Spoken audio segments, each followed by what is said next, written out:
साथियों नमस्कार। आज हम हमारे मूल निवासी एससी, एसटी और ओबीसी आपस में ही लड़ते आ रहे हैं। कोई कहता है जय रोहिदास, तो कोई जय लहू, तो कोई जय ककैया, जय सेवालाल, जय शिवाजी, तो कोई जय मल्हार कहते हैं। लेकिन साथियों ये सारे एक ही है। आपस की लड़ाई से कैसे मुक्ति मिल सकती है?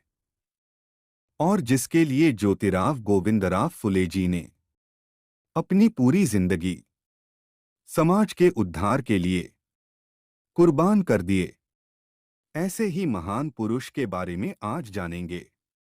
तो आइए साथियों, बिना देरी किए चर्चाओं में आगे बढ़ते हैं। साथियों, मनुस्मृति आधारित वर्ण व्यवस्था।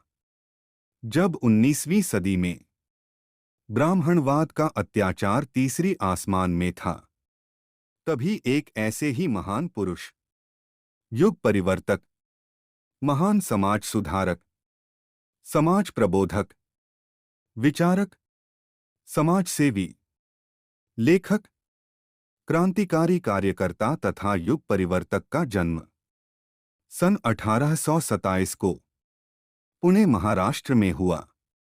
बालपन में ही मां का छत्रछाया उनके सर से उठ गया। उनका लालन पालन बाई के हाथों हुई। फुले जी की प्रारंभिक शिक्षा मराठी में तथा 21 साल की उम्र में अंग्रेजी से 7वीं पास कर समाज सेवा में लग गए। तभी ज्योतिबा फुले जी ब्राह्मणों के विरोधों के बावजूद भी पढ़ाई कर ज्ञान हासिल कर लिया।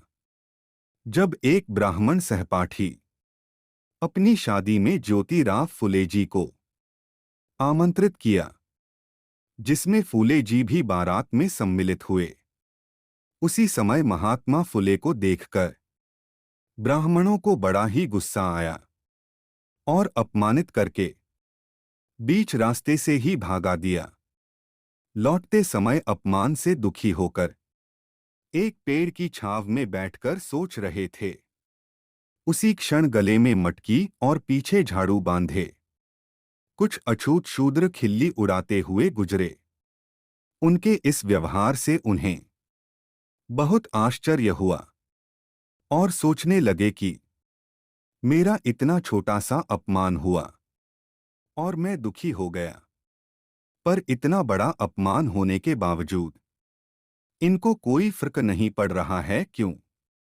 उसी दिन से फुले जी ने इस क्यों का तलाश में जुट गए।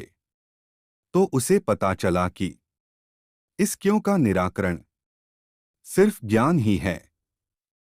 जिस दिन इनको ज्ञान होगा, उसी पल ब्राह्मणवाद की जंजीरों को तोड़ देगा, जिसको हिंदू धर्म व्यवस्था ने इनके पैदा होते ही इनके मान सम्मान और स्वाभिमान का गला घोंट कर खत्म कर दिया है। इसलिए इनके लिए मान अपमान कोई मायने नहीं रखता है। उसी दिन से फुले जी के दिलो दिमाग में ब्राह्मणवादी व्यवस्था के खिलाफ नफरत पैदा होने लगी।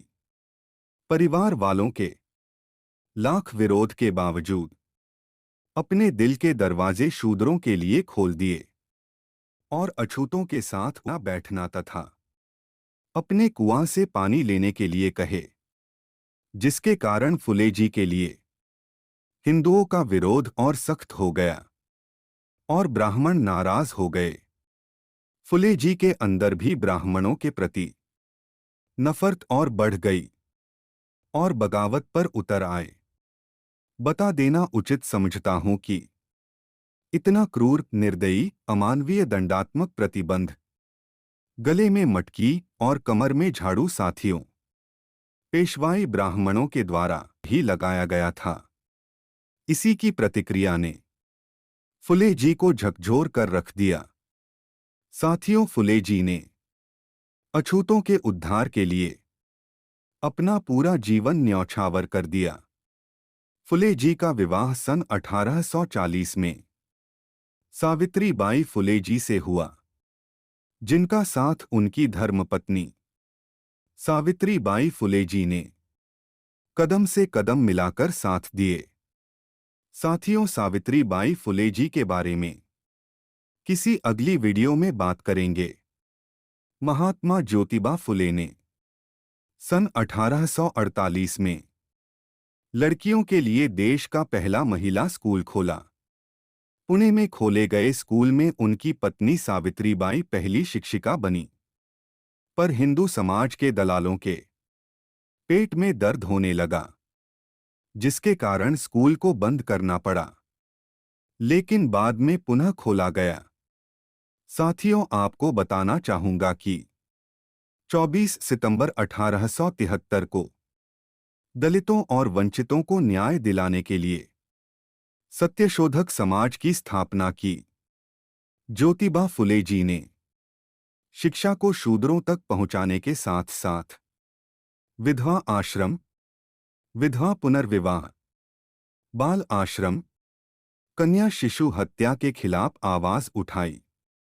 साथियों, फुले जी ने समाज को जगाने के लिए अनेकों रचनाएं समाज को दिए, जिसमें गुलामगिरी, तृतीय रत्न, छत्रपति शिवाजी, राजा भोसला का पखड़ा, किसान का कोड़ा, अछूतों की कैफियत, महात्मा ज्योतिबा और उनके संगठन के संघर्ष के कारण सरकार ने एग्रीकल्चर एक्ट पास किया। पहली बार फूले ने ही शूद्रों को दलित कहा था। साथियों, आपको बताना चाहूंगा कि ज्योतिराव फुले जी को उनकी समाज सेवा से प्रभावित होकर 1888 में मुंबई की सभा में महात्मा की उपाधि से नवाजा गया और इसकी गूंज महाराष्ट्र में ही नहीं, पूरे भारत भर में सुनाई देने लगी। समाज में दबे कुचले व्यक्तियों के उद्धार करते हुए महान समाज सुधारक फुले जी हमारे बीच से 28 नवंबर सन 1890 में 63 साल की उम्र में हमें दिशा दिखाकर चले गए। इन्हीं के दिशा और पद चिन्हों पर चलकर बाबा साहब जी ज्ञान की दीपक जलाए हैं। और साथियों, हम लोग अपने में ही लड़ते रहते हैं। कोई कहता है जय रोहिदास, जय लहू, जय ककैया, जय सेवालाल, जय शिवाजी, तो कोई जय मल्हार कहते हैं। अब आज से हम सबको एक होकर जय भीम और जय संविधान कहना है। तभी हम लोग संविधान को बचा सकते हैं, वरना हमारी आने वाली पीढ़ी हमें माफ नहीं करेगी। मित्रों, गर्व से कहो जय भीम। साथियों, अगर हमारी वीडियो आपको अच्छी लगी होगी तो हमारी और आपके परिवार सफलता की कुंजी का हिस्सा बने। जन जन को जगाने के लिए लाइक, शेयर, कमेंट और सब्सक्राइब करें। जय भीम, जय भारत, जय संविधान, जय मूल निवासियों, नमो बुद्धाय।